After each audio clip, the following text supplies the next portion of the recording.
Everyone, can you? Great. Well, good morning, good afternoon, everyone. Welcome to the Global Health Institute's Global Health Tuesday webinar titled Advancing One Health Through Community and Mobilization in Malawi. And it's wonderful to see so many of you that are joining here today for this rich discussion on a program that embodies the One Health concept with multidisciplinary collaborations in Malawi and UW. Here at GHI, we celebrate these collaborations that are grounded in a global health ethic that recognizes that health and well-being of humans, animals, and the planet are all interconnected. And working together, I believe we can truly advance practical solutions to important global health issues. So let's dive into this meaningful discussion and introduce today's moderator. And I'd like to welcome Nancy Kendall. Nancy, welcome, and thank you so much for joining our Global Health Tuesday. And Nancy is a professor of educational policy studies and also a member of our GHI advisory committee. Her research examines the consequences of national and international policies and funding streams directed at improving the lives and well-being of children, community, and states positioned as marginalized by national and international regimes. Nancy is also affiliated with the African Studies Program, the Development Studies Program, the Department of Gender and Women's Studies, and a member of the 4W Leadership Circle. On a housekeeping note, due to some possible technical challenges, we would like to share your questions for our panelists via WhatsApp. So please, if you can submit your questions via Zoom in the chat option of the webinar, please do so. So Nancy, welcome to our webinar, and please introduce our panelists. Thank you. Thank you so much to everyone for being here. We're really excited for the opportunity to talk with you a little bit about the work that we've been doing and about what we hope might be some next steps to that work and new partnerships to be formed. I'm very excited to introduce my colleagues who are joining me today. We're having a couple of technical issues, but I'm hoping you'll be able to see them at some point. Let me first introduce Dr. Zikani Kaunda, who is the Chief of Party of the 5-year U.S. Agency for International Development Strengthening Higher Education Access in Malawi activity, or SHEAMA, which is being implemented by Arizona State University. More importantly, for our purposes, he is the founder and managing director for the Institute for Participatory Engagement and Quality Improvement, or IPEQI. He has over 20 years experience in planning, implementing, monitoring, and leading programs in education, HIV and AIDS, youth advocacy, gender, agriculture, natural resource management, and other community development areas. He's an expert in community development and mobilization and in agriculture. Next, I'd like to introduce my colleague, Dr. Chrissie Thakwalakwa, who is a health specialist, nutritionist, research scientist, and the director of the Center for Social Research at the University of Malawi. She currently manages and oversees the research, training, consultancy, and outreach activities of that body. Her research focus explores effective interventions to tackling development problems affecting communities and determining policy implications of the different interventions. Her background in nutrition is central to her work, but she's done very extensive work in social science research across most sectors. And last, I would like to introduce my colleague, Phiri, who is a program manager for IPEQI. This is a Malawian-based non-governmental organization with whom UW-Madison has been partnering now for many years, and you'll hear a lot more about the organization in a minute. But first, to focus particularly on Isaac. Isaac is an honorary research fellow in education policy studies at the University of Wisconsin-Madison, with a research interest in education and health access, community-based approaches to One Health, implementation research, monitoring and evaluation, digital health, and community-based action research. He has a master's of public health from the Faculty of Health Sciences at American University of Beirut, a bachelor's education from the University of Malawi, and he is currently a program manager at Partners in Health in Malawi. I want to thank all three colleagues for joining me today, and I'm hoping that you will be able to hear from them and see them directly throughout this presentation. Kaylin, thank you so much for sharing the slides. And Isaac and I are hoping that we will be able to present these slides together for you. This is the way that we most like working, but we're hoping the technology allows us to do this. So please be patient with us if we have a couple of technological hiccups. We are really excited to be here today to talk with you about this work that we've been partnering together on now for a number of decades with folks here at UW-Madison and in Malawi. We believe that this work really embodies the Wisconsin idea of sifting, winnowing, and innovation for global transformation. And we're hoping very much to get your feedback about it at the end. Malawi is, next slide.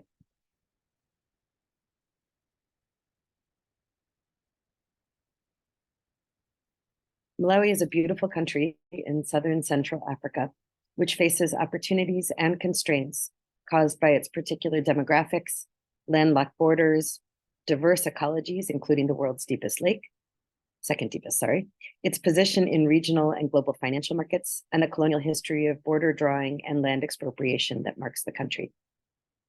These forces shape human, animal, and ecological well-being in Malawi in complex and necessarily global ways. Next slide, please. Malawi faces a number of key One Health issues. It has faced an extremely high zoonotic disease burden for many decades.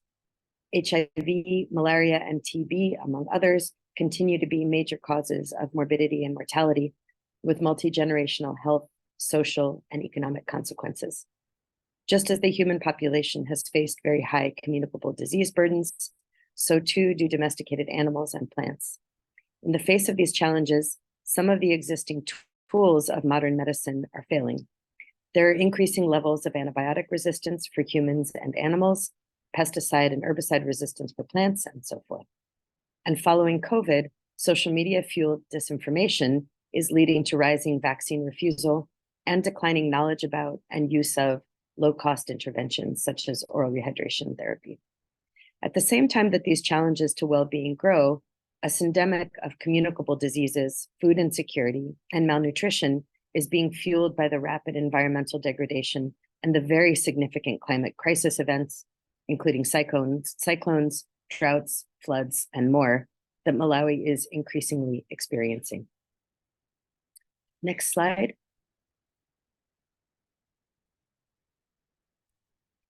And I'm going to turn over to Isaac if Isaac is able to hear us.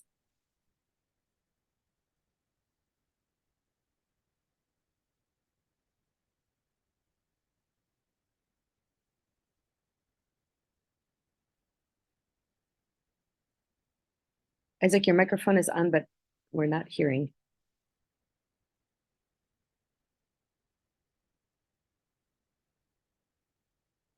I'm going to continue, and Isaac, if you're able to come in, please just let me know. To situate our discussion of the One Health context and the crisis that Malawi faces, it's useful to compare and contrast some key measures of health, resource availability, and climate impacts between Malawi and the US. And it's important to note that many of these numbers for Malawi have either not improved significantly or have actually worsened, such as the average daily caloric intake over the last couple of decades. And this is due in no insignificant part to the rapidly escalating climate crisis events that farmers are facing. Next slide. Malawi has the relevant governmental policy tools and instruments to address many of these One Health issues. For example, the health sector strategic plan directly addresses antibiotic resistance, infection prevention, and so forth. Malawi also has the specific policies aimed at strengthening government services in support of One Health. However, many of these policies reflect international donor priorities or centralized government priorities and the limited funding foci of these bodies. As a result, government extension officers often are not briefed on these policies, and implementation funding is often absent. Thus, and as is common in many aid-dependent countries, the robust policy framework does not translate into robust action at the community level in many cases. Next slide. Because the Malawian government has a limited reach and very constrained resources, and because of the long history of community-centered governance in Malawi, community governance and action has always been a, if not the, central force in determining people's well-being. Indeed, communities in Malawi have long social traditions of care, and they have many different methodologies for governance, sensitization, mobilization, and support for one another. These traditions can serve as key community assets for One Health efforts. For example, Malawi has a 50-year tradition as a global leader in theater for development, a community-centered methodology for participatory research and action that has been used successfully in Malawi and indeed around the world to transform health behaviors and fuel community development. Another important asset on which One Health efforts can draw is local government officials and institutions. While the central government has a generally weak presence in communities, local schools and extension officers for services like health, agriculture, fisheries, veterinary medicine, and so forth are often well known by communities, trusted, and can easily integrate into community structures. Unfortunately, they are also often lacking the resources to offer effective extension services, whether this is capacity building or transportation to different communities, for example. Local leaders and elders bring great power and wisdom to informing community practices and ideals, but they're often ignored in top-down health, education, and other development efforts. Local resource mobilization through leadership structures and through organizations like churches often make the difference between whether a person or family can thrive in the face of an emergency, but they are also seldom brought in as direct partners in these efforts. Lastly, Malawi has a very young population, full of energy and new ideas. This quote-unquote youth dividend and the hopes and energy it can bring to efforts to improve One Health is often unrecognized, particularly because this population is expected to be relatively healthy and is often not directly targeted in health or in agriculture efforts. Our work celebrates, recognizes, and builds on the assets of individuals and communities in Malawi, and recognizes that it is only by partnering with communities to build and amplify this power that change will be achieved and sustained. Next slide. Let me check in and see if Isaac is. It sounds like he might be able to join now, Nancy. We heard from him through the chat. Isaac? Yes. He said he would start on slide 9. All right, thank you so much. Right. For 2 decades, UW-Madison has been building a close partnership with interdisciplinary leaders and colleagues in Malawi, whose expertise lies broadly in the areas of community mobilization for development. In the last decade, this partnership has solidified through the work that I have done with Lori Dupreet Brown with the leadership of IPEQI, which is the local Malawian NGO with which my colleagues are affiliated. As Jorge said at the start, I'm a professor in education policy studies. I'm an ethnographer whose interdisciplinary research has focused on issues such as education for all, governance and education, international development policy and practice, HIV/AIDS education, gender, and most recently, the impact of the climate crisis on multi-generational well-being in Malawi. I've worked closely with IPEQI leadership for over 25 years, and together we have developed community-centered participatory models for school improvement, community-driven poverty alleviation approaches, and monitoring and evaluation for quality improvement, among others. Lori Dupreet Brown, who among many roles is the director of the 4W in the School of Human Ecology, worked with IPEQ's leadership, who attended the Global Health Institute's 2017 Quality Improvement Institute, to develop the framework for IPEQ's approach to quality improvement in Malawi.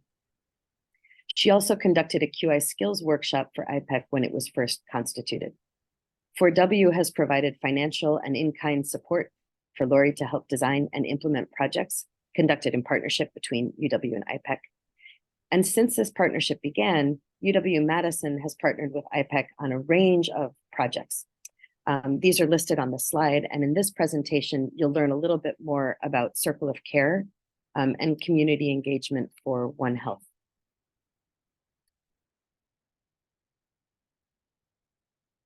Slide, sorry. Our vision for a GHI One Health partnership in Malawi is rooted in these long-standing relationships, as well as the decades-old partnerships that we have built with communities and districts throughout Malawi. Our vision aims to build from IPEQI's depth of knowledge concerning community mobilization and development, and of course, the more specialized knowledge related to public health and nutrition that team members bring, and the extensive relationships of trust that IPEQI leaders have with governmental and non-governmental partners throughout the country. We aim to transform One Health approaches in Malawi and to help support such transformation across the continent, and to share IPEQI's knowledge and expertise about community-centered One Health approaches with GHI's other One Health centers. More specifically, we aim to build a One Health partnership that generates, evaluates, and shares successful, innovative, community-centered approaches to improving human, animal, and ecological well-being and sustainability. We hope to do this by working in partnership with communities and governmental and NGO, non-governmental organizations in Malawi to generate the innovations to programming and its implementation, evaluation, and continuous improvement that have to form the basis of our best approaches to improving One Health. These approaches will meet community needs as well as national and international priorities. We would note that such a vision requires a consistent focus on and resources for supporting community partnerships, which have to lie at the center of these approaches. Next slide. And now I will turn it over to Isaac.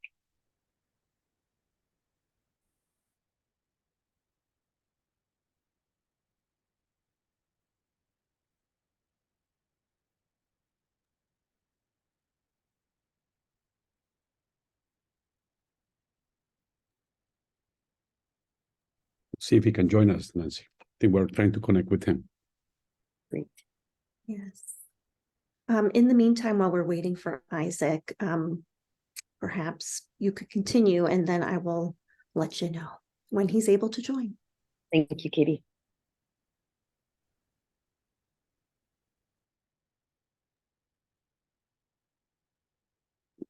So for the remainder of this presentation, we want to explain what we mean by saying that we aim to be an innovation hub for community-centered One Health approaches. We will start by briefly describing key components of the IPEQI implementation model and framework for implementation, research, and improvement, which is the slide in front of you, and then provide examples of this model in action through two of the partnership projects that IPEQI and UW have conducted together. The IPEQI community-centered model is a multi-level change model. It recognizes the importance and the effectiveness of, number one, community knowledge building and mobilization for action using methodologies such as theater for development and community action planning. Two, mobilization and training of local leaders and government extension officers for sustainability and community and government empowerment. And three, advocating with governmental and non-governmental partners to translate community experiences and needs into improved policy and practices. The IPEQI model begins with what we call a design research process, through which community members participate in an equity-focused, community-level identification of a concern or issue that they face.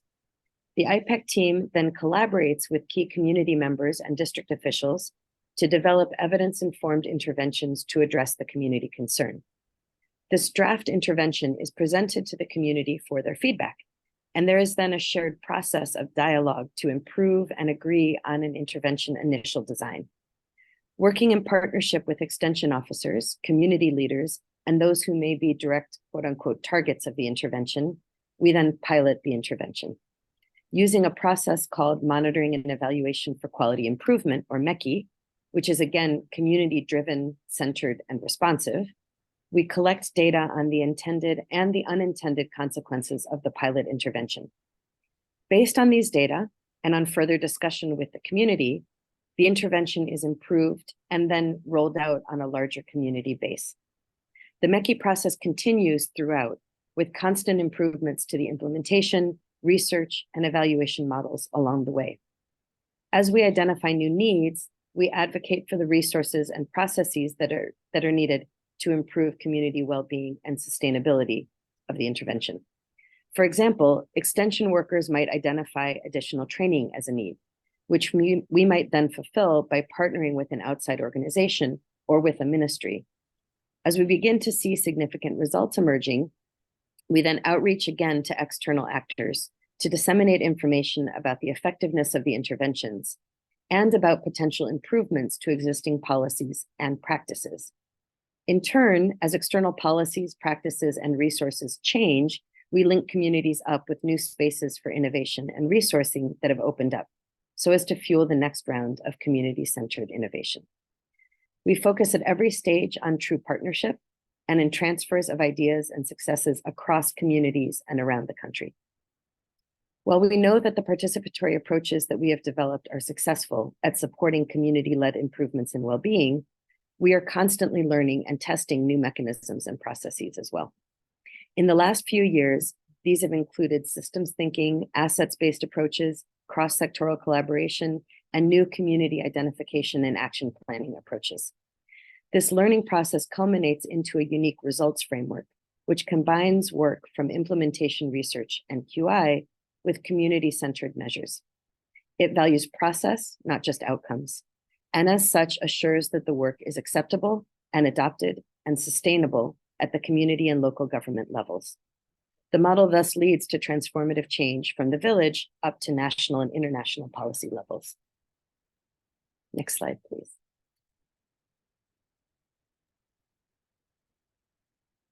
So now we'd like to look at the IPEQI model in action through a case study of one aspect of the work done in the Circle of Care project. Circle of Care was funded by a Baldwin Ideas grant here at UW-Madison, and it focused on the plight of elder-headed households in Malawi. Elder-headed households are some of the most poor and socially marginalized households in Malawi.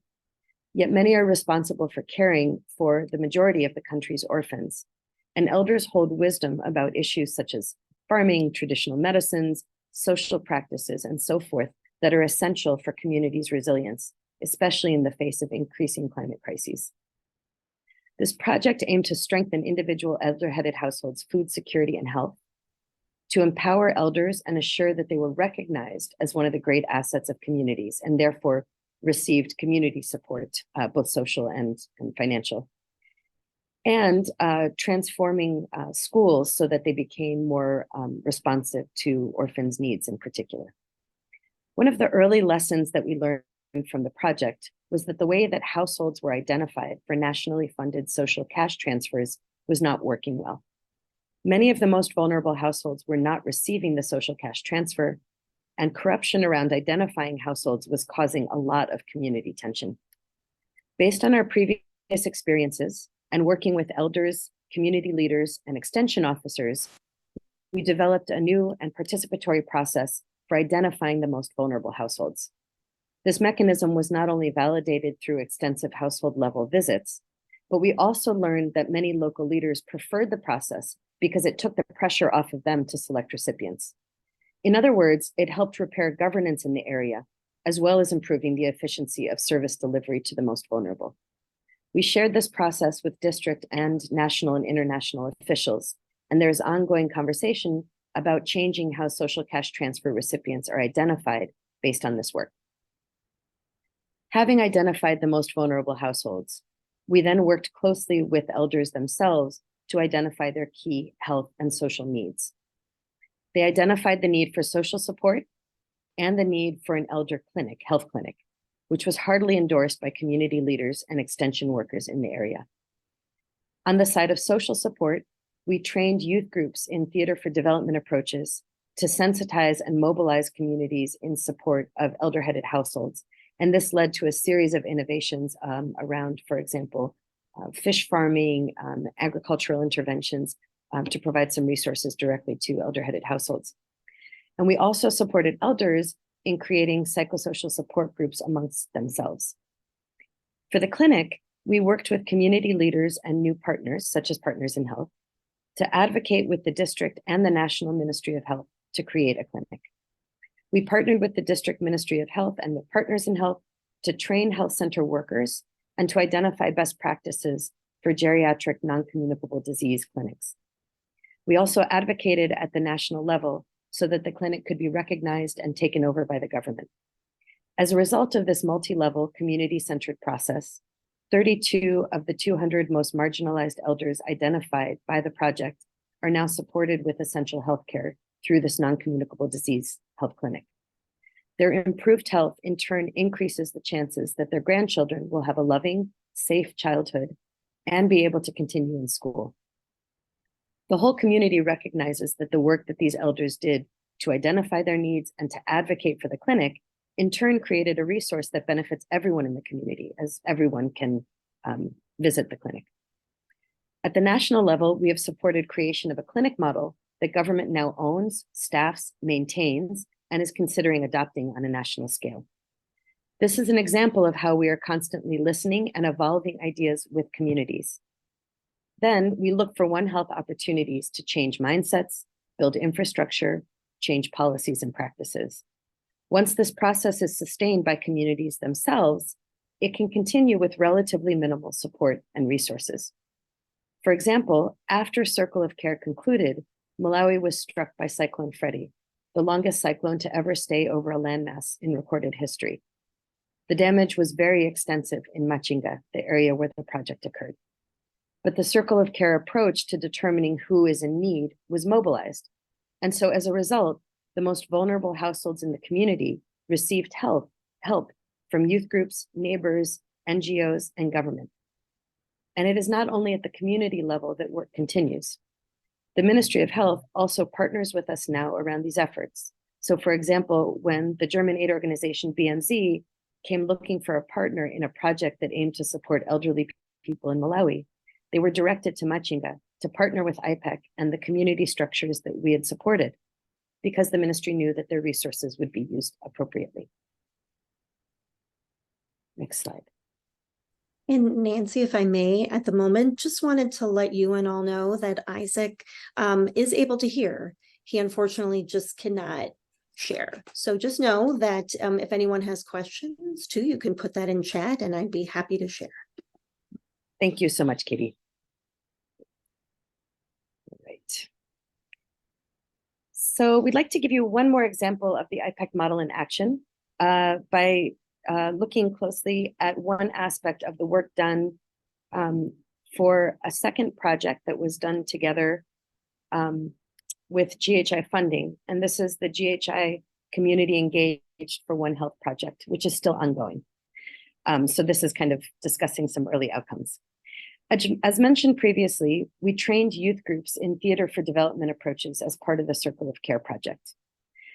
We were able to engage this same youth group that was trained during Circle of Care to help basically mainstream the One Health concept in the areas in which we've been working previously. Training costs were minimal because of the strength of the existing theater for development structure. We were able to teach the youth group about One Health and then work with them to envision how the One Health concept could strengthen their own communities. They then put together a theater for development approach to engaging communities around various aspects of One Health that they had identified as central issues. We were able to reach 1,500 people with One Health messaging through the Theater for Development group. That youth group then went on to conduct community mobilization activities around One Health and the WASH activities that they had identified at no cost. They mobilized not at our direction, but because they perceived One Health as being a powerful approach to improving some of the community's key needs. This was during and right after the heart of the cholera epidemic, which is why WASH activities were so central. This mobilization significantly impacted community One Health efforts. For example, one community decided to revamp their poultry farming efforts using a new One Health framework that aims to improve human-animal interactions and thus multi-species health. Based on the community's request, we first engaged the Ministry of Health to learn from them about how they understand One Health. And then we engaged other ministries. Based on understanding kind of multi-sectoral approaches to One Health, we trained animal health assistants in One Health approaches and in IPEQ's community mobilization approaches. They were then able to engage and work with community members differently and to much better success around poultry farming. Rates of poultry deaths declined, as have rates of food poisoning from people eating diseased poultry, and the community has been able to establish a more successful poultry farm whose profits are being used to support the community's most vulnerable households. This in turn supports improved food security and nutrition for household members, which in turn decreases the various forms of dangerous work that they might otherwise have to undertake, including work that leads to dropping out of school and to higher HIV rates. As a result of these kinds of successes, the ministry in turn has now brought IPEQ in as a key partner in their One Health strategic development plan for the country. Next slide, please. With our primary goals in mind, and based on existing partnerships with researchers, government, and non-governmental organizations, we see immediate opportunities for partnering with GHI One Health centers in Sierra Leone, Colombia, and India. Given IPEQ's robust partnership with the Malawian government and key international development organizations, we also see opportunities for establishing a Sentinel Center for integrating One Health surveillance in Machinga. And we envision a range of opportunities for graduate and postgraduate training partnerships with UW-Madison. There are also a range of immediate opportunities that build on current work in Malawi. These include playing a leadership role in One Health capacity building for local extension workers, increased collaborations with the Ministry of Health and with other partners to address health disinformation around vaccines and low-cost community-based interventions like oral rehydration therapy. Expansion of IPEQ's Theater for Development training to secondary school students, and dissemination of the community-led One Health partnership model that we have developed in Machinga over the last 5 years of the IPEQ UW-Madison partnership. We do also want to note that community-based work needs a constant, though comparatively limited, budget to support community resilience and sustainability of community structures. Because the support is not tied to particular projects necessarily, projectized funding approaches sometimes don't provide the best framework for creating a sustained partnership with communities, an issue that we continue to think through. Next slide. We see a number of practical steps towards engaging these immediate opportunities, some of which we outline on this slide, but we're going to stop talking now and look forward to talking and working with you all to develop the next decade of UW-Madison's and IPEQ's partnership. Thank you.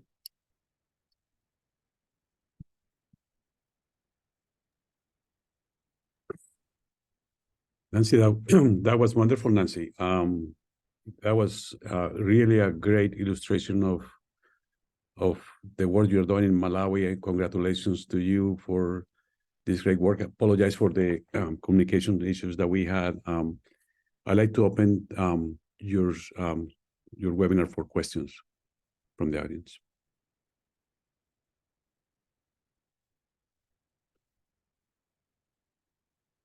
Any questions or in the chat, Katie, that you have seen? Thank you, Jorge. I have not seen any questions in the chat.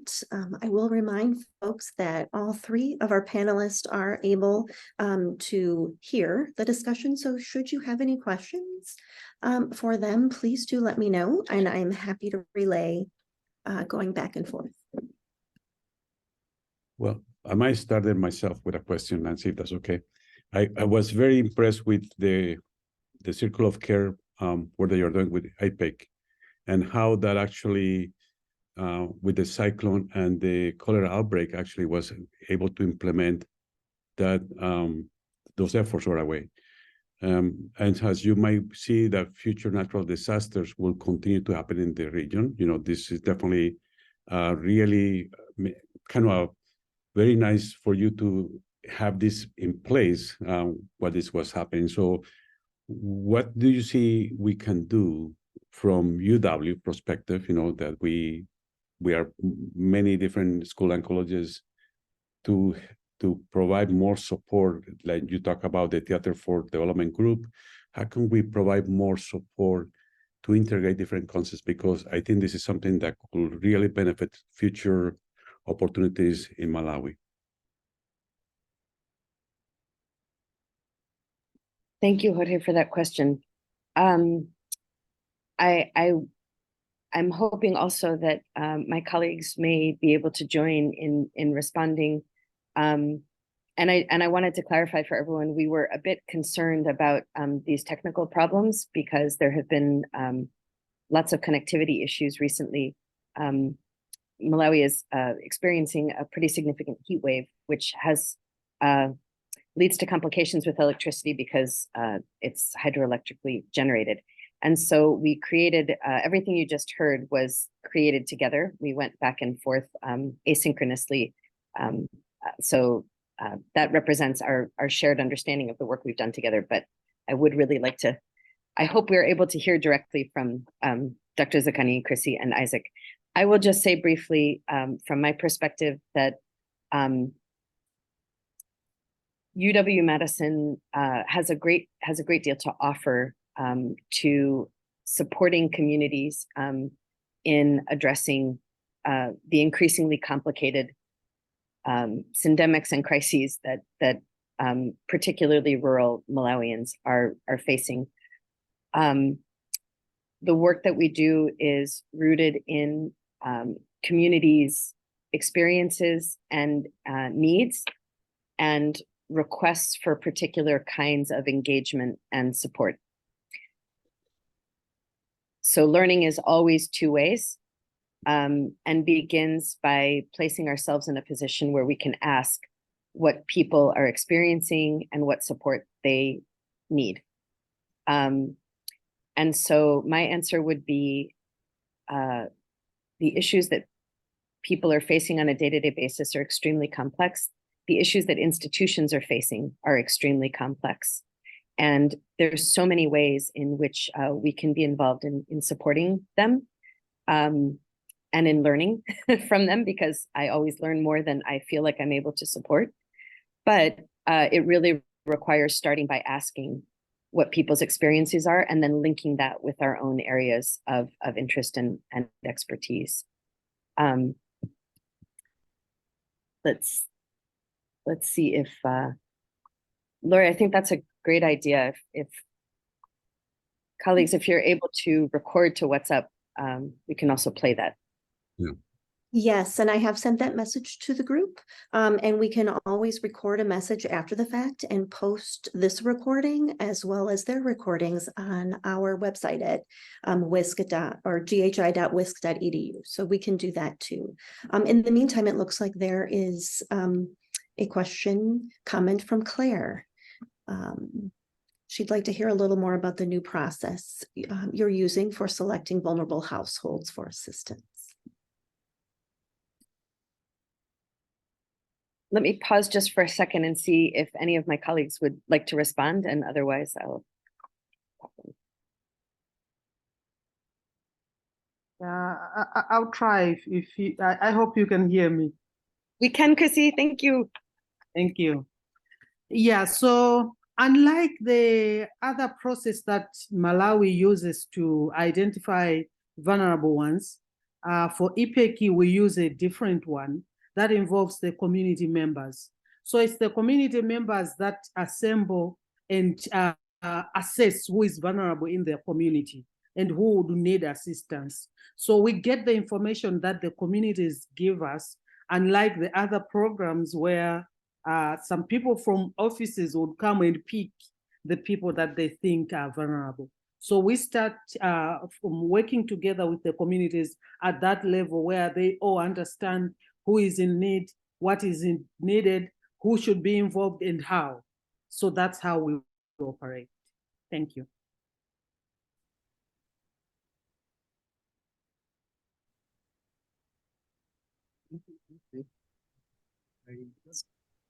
Oh, Zikani, yes.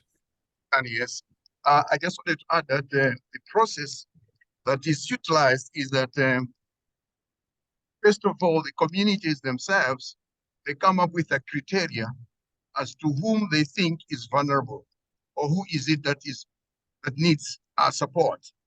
You know, in the other areas, you know, it's documented that these are the following members should be regarded as people who are in need, and these are the criteria are done by somebody somewhere, and it's being utilized universally. But with our methodology is each village sits down and decides on what criteria they are going to use to say this is the one vulnerable. And then since they know the people, they are able to write down even the names of those people. So they are put in different groups. So you hear from the student, from the youths, you hear from the elders, you hear from the extension staff, you hear from a number of people, and then they say, okay, fine. These are the things which we are going to use as our criteria to identify those who are in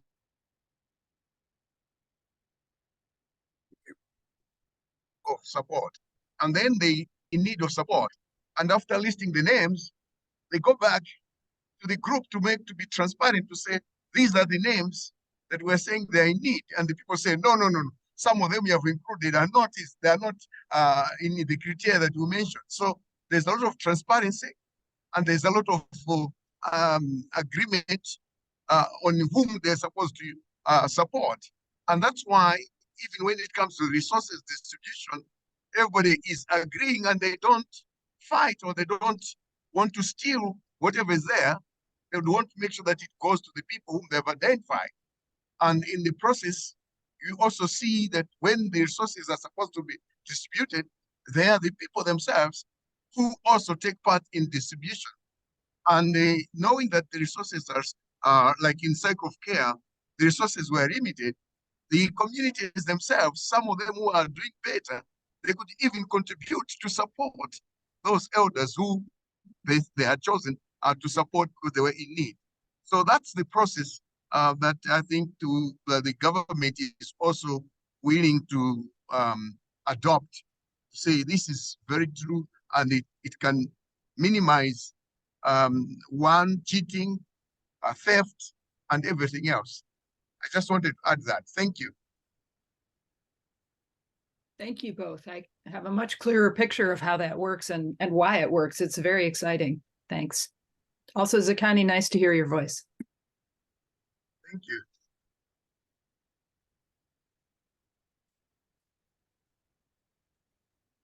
Colleagues, Lori has asked, could you say more about stigma related to and how it operates? What implications does this have for emergency and disaster response and vulnerability? Related to elders, sorry. Stigma and how it operates related to elders.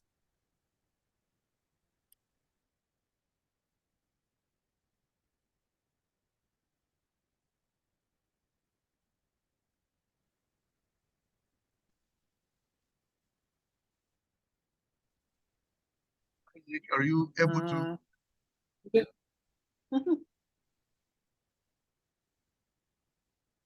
Go ahead, Zikani. Fine, thank you. Stigma is something which I think from our perspective, as people whom we might think we know things, it can work on people without us knowing. So whenever we are going into an area, and usually, for example, we would put people like, let's say, orphans, and people would come to say, okay, we have come to help orphans. People will identify those people not by the names or by the identity. They're identified as a group for orphans. And in the process, they feel stigmatized because they are ostracized from the group that is there. And people look at them as, oh, those are orphans. So too with the grand-headed households. What used to happen is that they would say that these are grand-headed households, and they are people who are they are not okay. They need help. They're not help for themselves. So in the process, when you come and meet them, as a group and grouping them in one place, everybody looks at them as people who are of that nature, and there are poor people, there are people who are not helpful, there are people who are old, there are people who cannot contribute anything to the society. In so doing, they get stigmatized. Now, this can come in and people would not know. But when we are chatting with in our process, this community mobilization process that we're following, we'd find that people would be saying, no, let's not put these people at one place as a, them in a place where they are in a corner so that you can just target them like that. You'd say, no, these are part and parcel of the society. So what happens is that during the discussions, when we're coming up, what are the challenges that these are facing, they participate, and just like any other person. And in the process, they're included into anything that is being done. They come up with solutions, they come up with the challenges, they're able to speak to the whole, the whole group, that they should hear their feelings, they should hear their what they want. So in the process, they are not stigmatized. They feel like we are just like anybody else. It can continue if our approach and our targeting, our interventions just look and go and do with that particular group. But in this process, it's everybody in the group, and that's why it was also called circle of care. It was like everybody is caring. It's not looking at this one is somebody else and this other one is somebody else. So stigmatization comes in, and silently, actually most of the programs that are there, they end up stigmatizing people unknowingly. But I think through the discussions and through the approach that we have, it has benefited so many, and actually the village headmen themselves were saying, this is very good. So their approach also has changed the way they talk, or they approach issues that are to do with their members in the society. I think that's what I can say, but Chrissie, you can add some more if you want.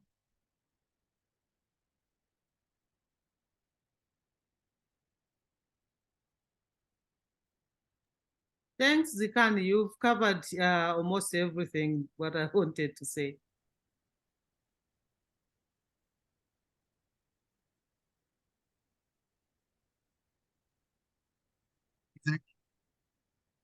Hello. Yes.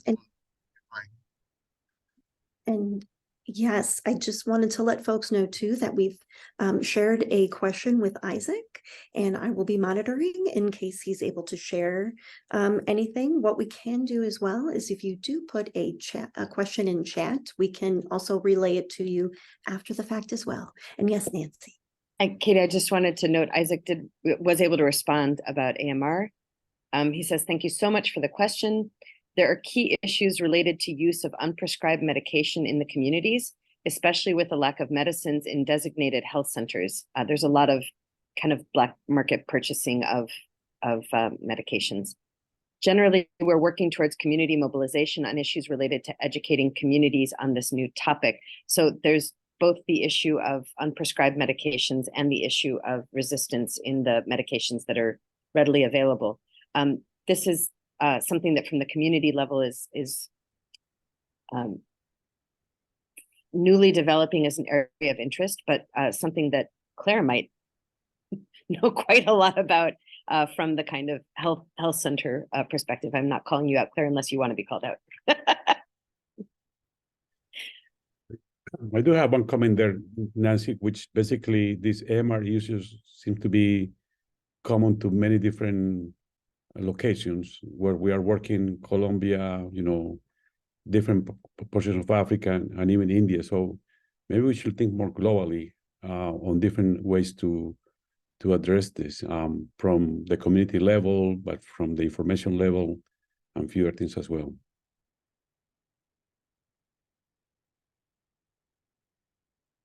Thank you. Because a lot of the documents, formal plans, et cetera, from the government, but I'm thinking about what would this look like at the community level if there's not diagnostics, and you feel sick, and so you go to get some antibiotics from maybe just unreputable place, but they could not work for many reasons. The most likely reason is probably that you don't even have a bacterial infection. And yeah, so I'm wondering, like, is there even any diagnostic capacity for people at these levels that, and particularly with such a young population too, like I imagine it's just like our kids just constantly being sick with fevers, right? And Isaac is trying to enter the room, but I also have him on the phone on my end. We're going to give it a try. I have him on speaker. And Isaac, are you able to share? All right. Thank you so much. Can you hear me now? Yes, I'm getting some thumbs up here. One. Okay, great. Thank you so much. So quickly, I think just wanted to appreciate, I think, for this nice presentation that Nancy you made. Unfortunately, I would not be able to join you, but I think, as you said, we have really worked together on this, and I felt you like when you are presenting, I would be able to hear you. So I think there was a question on the AMR, and I would mention that right now, much of the emphasis on the One Health is towards the AMR, probably because of the funding. Right now, I think the government of Malawi, through the Ministry of Health, has a lot of funding interests within the area of AMR. But as we have noted, I think the focus much is on the laboratory and aspect kind of it, and we are coming in with the community aspect to say, what is it?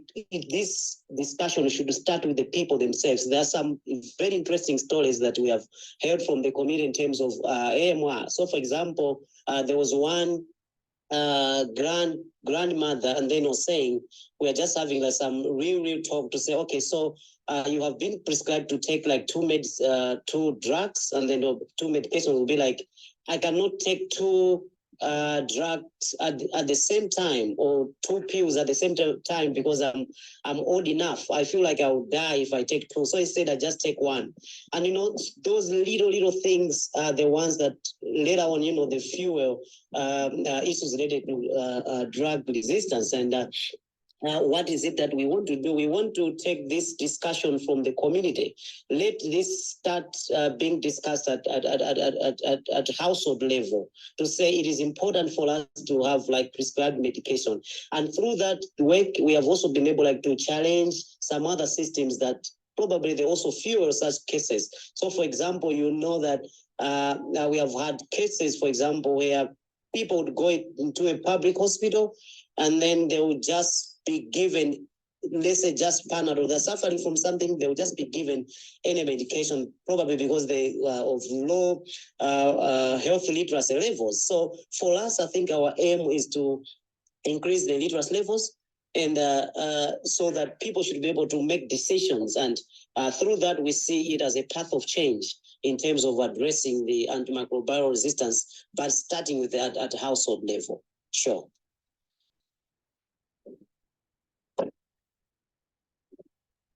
Wonderful. Thank you so much, Isaac.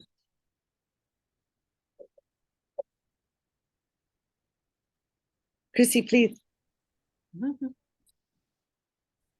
Yeah, I wanted to add on the antimicrobial resistance. Not much has been done at national level, but there have been few studies, small studies specific to a place that were done to assess that. And mainly, as Isaac said, they were laboratory based.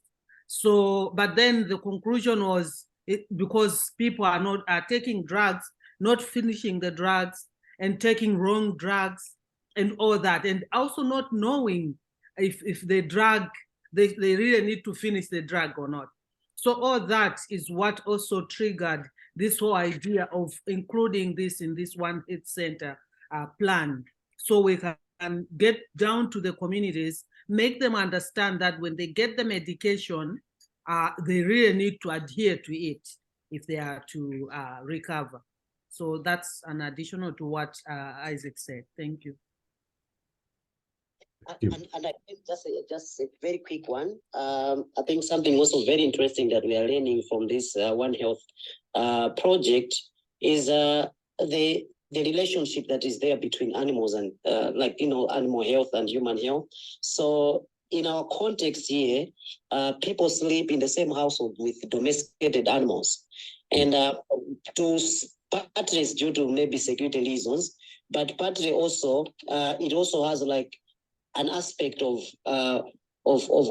care, especially for the elderly, as they are growing up, and then they would want to be able to, it's associated with wealth and social status. So when we were talking about this, is to say diseases can be transmitted from animals to human beings.